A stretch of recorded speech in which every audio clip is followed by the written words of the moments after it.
I'll give you a very short story to start with, which is true. And really, early part of my career in psychiatry, that's what drove me into looking at the whole issue around racism and becoming more academic later on, particularly after I retired, to look more objectively at what's been going on for the last few hundred years, I suppose, but certainly the last 20, 30 years. It's about a patient. I call people patients because that's what I used to do. Patients who come to me as patients. A patient called Horace, who I met at Chase Farm Hospital years ago. He was a black guy who worked as a plumber in a neighboring hospital at Priyan, and he was admitted to our unit. And I won't go into the way he was admitted because that carries certain lessons as well. But I got to know him quite well. He was in fact the king of Jamaica, and he was that sort of dogged him in the eyes of the psychiatrists and the mental health staff, because whenever he used to get depressed at times, he used to get a bit high at times, as we all do, but more excessively than many of us. And when he was high, he was very much the king of Jamaica, and for instance, he used to block, he was living in a block of flats, which at that time in Enfield, very few black people were actually housed in Enfield. They were sent down to Tottenham, to Haringey rather than Enfield Borough. But anyway, he had got a flat, and he used to stop people coming in there for a while, particularly, well, no black people came there actually, it was white people, because he felt he had to safeguard the safety. He had to see to the safety of the women in the block, and he was the king. And of course, this didn't go down very well with the community and with the police, and we had admitted him a couple of times on that. And other times he locked himself in his house and he wouldn't come out, because when we managed to get in to talk to him, he said, it's a war out there, Doc. He used to always call me Doc. It's a war out there, Doc. I can't go out. They'll kill me. And I had got to know him then, and I said, yes, I know it's like that, but we'll have to section you, and we can't let you be here. So that was a sort of relationship, but I got to know him as an outpatient. And I came to believe that he was, in fact, the king of Jamaica in a very deep and very meaningful sense. And one day, I was sitting in my office in late evening, I heard a knock on the door, and I went to open the door and I jumped back. There's this great big black man looking down at me. I got frightened. And then Horace looked at me and said, I'm not going to hit you, Doc. And I said, but I was very embarrassed, and can imagine what I felt. So there are 2 points, there are 2 things lessons there in the long term. This matter of psychiatric diagnosis, it's useful, as I say at the bottom. They're justified as being useful in many instances to get people help, treatment, etc. But at the same time, it is nonsense actually, because when people are excited or depressed, as Horace used to get, and said, I'm the king of Jamaica, that put them immediately into the psychosis category. And you didn't listen any longer to why he was the king of Jamaica. And so you didn't really get to know the person, or there was a block to getting to know the person. I got to know Horace really because he had been in Tottenham, where he used to do domiciliaries. I knew the place he came from, and of course that's where the riots took place in the 80s. And he was Broadwater Farm. He was from Broadwater Farm itself, and where he played a part. Anyway, the other thing is the power of stereotypes. The other lesson there It arises from the culture I've been brought up in. It arises from my background as Baldwin, James Baldwin, in one of his, written a lot, you might have heard of, American guy. He said that he remembered his younger days. In his school days, he was very frightened. He was terrified at school because he was from down south, Alabama, I think. And then he met a teacher, white woman, who sort of befriended him and talked to him nicely and took him out and told him about black history, and how African history, etc. And then he realized, he said, that that white people are not racist because they are white. There's something else makes them racist. There's something else, because he spent his whole life talking about that something else. And two short things there, the bias diagnosis, the overdiagnosis of schizophrenia affects both black and white psychiatrists. That's a study done by Loring and Powell in the States. It's very difficult studies to do within the psychiatric sort of mode of studying, researching. And others have tried in Britain, but completely failed to make a valid study of how diagnoses are made. It's a social science approach that is needed, not a psychiatric medical approach. Then Fred Hickling. Fred Hickling used to be in England when he was almost banned from Jamaica for his activities there. But he went back as a professor, and he's retired recently. He was brought over by the Institute of Psychiatry to do a study in the 1990s of looking at case notes and diagnosing, making diagnoses just from case notes. And his diagnosis was significantly less often schizophrenia than any of the white psychiatrists. So there is a being black or being not white does make a difference, but not much actually. In fact, the Institute of Psychiatry tried to suppress that research to get it published. It's in my book. That's another story in my book, recently published book, of how they tried to get. Fred, in fact, finally threatened legal action because they were going to publish a distorted version of that study, which had been approved by for the journal, and he was very angry about that, and he was going to have an injunction served if they tried to, and whereupon they stopped and they published the real version of that study. But more than that, racism is not just about stereotyping.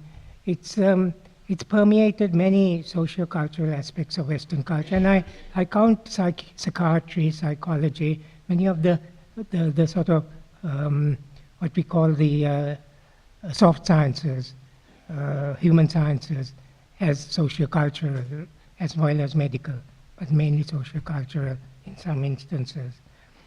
And but also over the years, some diagnoses have become sort of restructured to reflect this institutional racism, which is there, which is in the culture. And the protest psychosis is a very good study of this by Metzel, Jonathan Metzel in the States, of the racialization.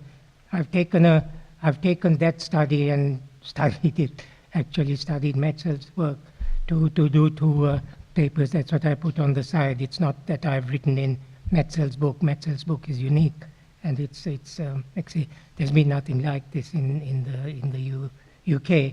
I've sort of tried to use that and see the analogies in the UK, and some. I could give you these references if anyone wants to after the talk, or if you email me.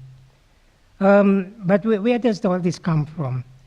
I think that's, again, my book. Sorry to keep talking about my book, but it's very much in my mind still. That it's written over years, over, I think, the history of race is very, very educative. And it's a motion of othering, which is it's almost a normal thing. We tend to identify with our own group, our own family, our own race, our own culture, our own profession, etc. And the other is often a sort of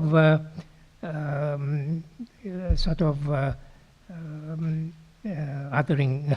It's a sort of conflict with the other. There's always a potential conflict with the other, although we tend to work with the other, and there's always a balance between the two. But in the context of race slavery, initially the other in the history of race were Muslims and Jews for years and years, going right back many hundreds of years. Muslims and Jews were the other who were ejected from, in 1492, were ejected from Europe, Muslims and Jews, because Muslims and Jews were the two groups. But really the Atlantic slave trade changed it all. The Atlantic slave trade was the first time. There's been slavery, in human history in many areas. Slavery, the Romans Britons were supposed to be the best slaves for the Romans because they obeyed their masters, etc., the ancient Britons. But it was during the Atlantic slave trade that it was race slavery. If you were black, you were a slave. If you were white, you were a master. It was that sort of link, strong connection with blackness and whiteness. And that was existed together with the slavery. And then followed the terrible colonialism after that. There's colonialism before that, but again it was a race colonialism that took place after that, particularly of Africans. Africans had been the main group affected by all this. The notions of racial difference giving rise to the ideology of racism based on physical appearance, especially skin color. For Fanon, race, the otherness of race was, as he said, beyond othering. It was not just othering, it was a dehumanization. He saw it beyond othering. It wasn't just an ordinary sort of othering. Associated with white supremacy, inferior races, etc. And this racism first based on a sort of biological idea of race. And since about 1950, since the war really, end of the war, based mainly on, it's shifted quite a lot, based mainly on what we call the other racisms that have emerged. This largely based on sort of definition of social race and become embedded in European culture, spread worldwide now to intersect with other local isms which are almost as bad very often, like casteism in India. And that's a sort of history very quickly. I wouldn't stay on that, about how race and the development of psychiatry and psychology, the human sciences, have been concurrent, and really one would have, really it would be very odd if psychiatry and psychiatry were not racist. So we have to work on it to actually counteract that. And the sort of definition of race, social race, is Omi and Wynant, who's written a lot in States about the racial, how race is constructed, that it's more not so much a biological thing, but it's a concept that signifies and symbolizes social conflict and interest among people, based on still the human body, what you look like is actually quite dominant all the time, even now, social race. And institutional racism has come to be in a sort of umbrella term for a lot of other racisms that we talk about, and certainly the social sciences, it's talked about quite a lot. Institutional racism, not coined by Macpherson, it was coined by Stokely Carmichael in 1967. He was a leader in the black, he's from Trinidad actually, Stokely Carmichael, and then he emigrated to America. He was one of the leaders of the Black Power movement and the civil rights movements. And he wrote about that there are two kinds of racisms. There's overt, straightforward racism, and there's institutional racism. And all the other racisms really are, the terms are much more recent terms that are all under this umbrella of institutional racism. Hidden racism. Hidden subtle racism was the institutional racism described in 1993 when there was an inquiry into 3 black men who were killed in seclusion by high doses of medication. And there was an inquiry, and the people who wrote that called it subtle racism. It wasn't overt. There weren't individuals you could say are racist. They must be charged under under some act, Anti-Discrimination Act or Race Relations Act, but they can't be charged. But there is pervasive racism that they said affects not only forensics institutes but all of psychiatry and needs to be researched. That was largely suppressed, that report. It was very difficult to get copies of the report. I managed to get some by getting a black employee in the Department of Health to do some photocopying in the evening after everyone had gone home. Sent me copies. It was really that was the way things were. Perhaps not so bad now, but sorry. The Blackwood report. The chap who wrote it was a part of the Mental Health Act Commission. I worked with him, and he was told he was on the commission. He had a right to go into any psychiatric hospital. It's a right of commissioners without notice. And he was told that he can come while he's a commissioner, but after that he'll be banned from Broadmoor forever. And he was never given any other remit to do any other inquiries. He was a very eminent social scientist and ex-probation officer. When inequality, now how is institutional processes? Why do we say that the stereotyping and everything else that we experience and we can identify somewhat in psychiatric services, and the pattern of inequalities, why do we say that it's due to institutional racism? And when there is a pattern of inequalities in various fields in the same society affecting negatively a particular racial group, this is a racial event. It's Macpherson who coined that term racial event. Not coined, he pinpointed that. He said when there is institutional racism, an event which could be due to race is a racial event. And of course, the Home Secretary at the time then instituted a administrative directive to all police departments that if at your call to an event which the person suffering or their close relatives or people around there say it's due to racism, they must work on the premise that it is racism, and they must investigate the racist nature of the perpetrators. It must be investigated as a racial event. Later on they might think, no, it wasn't racial, it was something to do with I don't know, personal jealousies or whatever it is, or drug.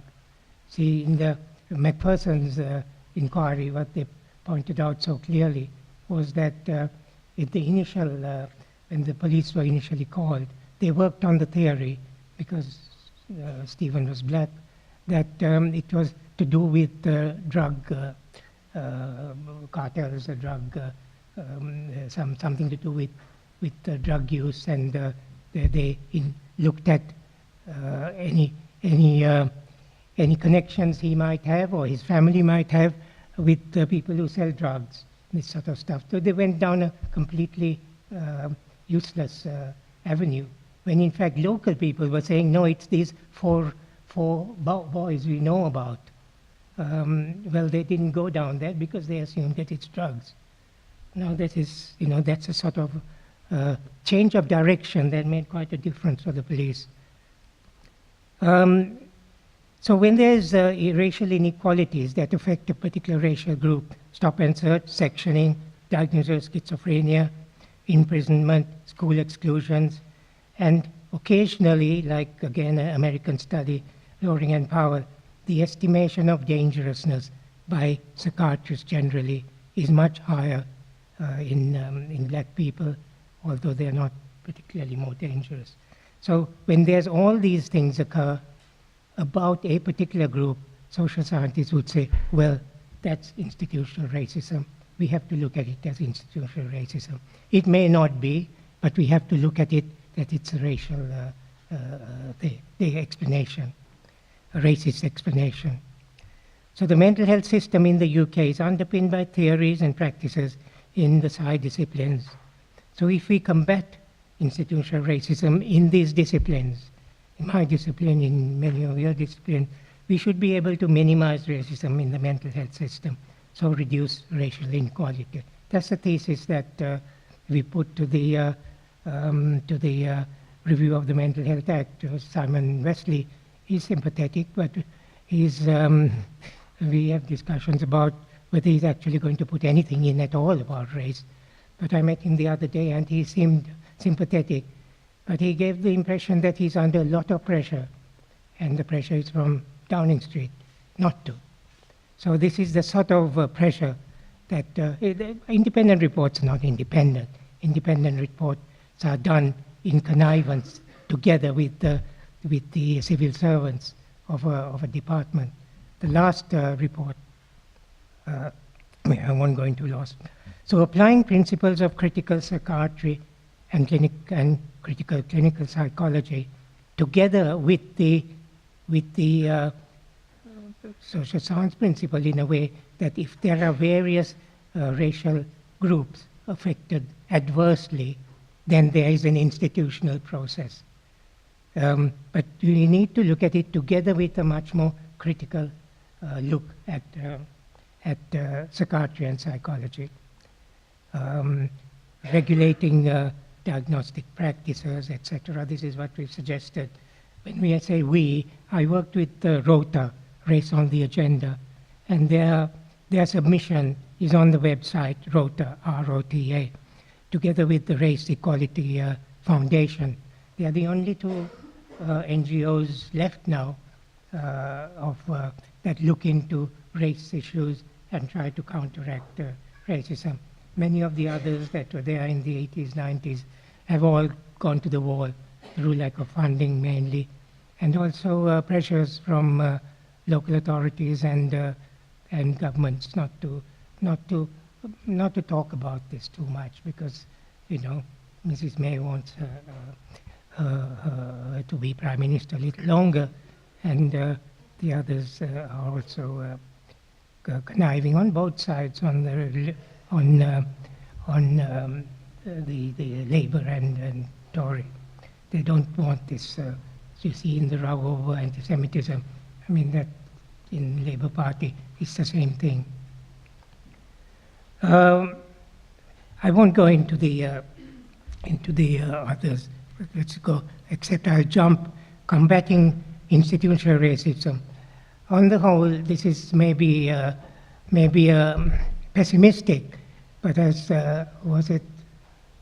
I can't remember the chap's name who said the letters from prison, the Italian communist who wrote letters from prison, who wrote when he was asked, "Are you pessimistic or optimistic?" He said, "I'm pessimistic. I'm intellectually pessimistic, but I've got optimism of the spirit. Things will change." So all we can hope for, I think, to achieve in the short term, medium term, is to minimize the effects on people and groups. And this should be possible by a combination of legal safeguards. That's why we are pressing Simon very hard on bringing something into his recommendations, although Mrs. May might reject that whole thing. That's a government prerogative. And educational changes, curriculum changes, changing the curriculum of psychiatry, psychology. That is actually, in the long run, I think that's going to be the biggest challenge, and the biggest, the best outcome would come from that. Bringing about psychology are white knowledge, we say, you know, it's white knowledge, which we have to make it universal knowledge, to make it knowledge from all parts of the world, and bring about culture change in the side disciplines. And that's maybe, as Claudia Rankin, poet, again, she's from Jamaica, a lot of these people in the civil rights and etc. in the US are from the West Indies, derived from the plantations, the British slave plantation, slave. Because white men can't, it's about, we have to block something. You know, we can't change things quickly, people's attitudes. It comes gradually through pressures, through a change, we say, of culture. The culture of psychiatry has to change. The culture of psychology, the culture of human sciences generally, perhaps, certainly the police culture.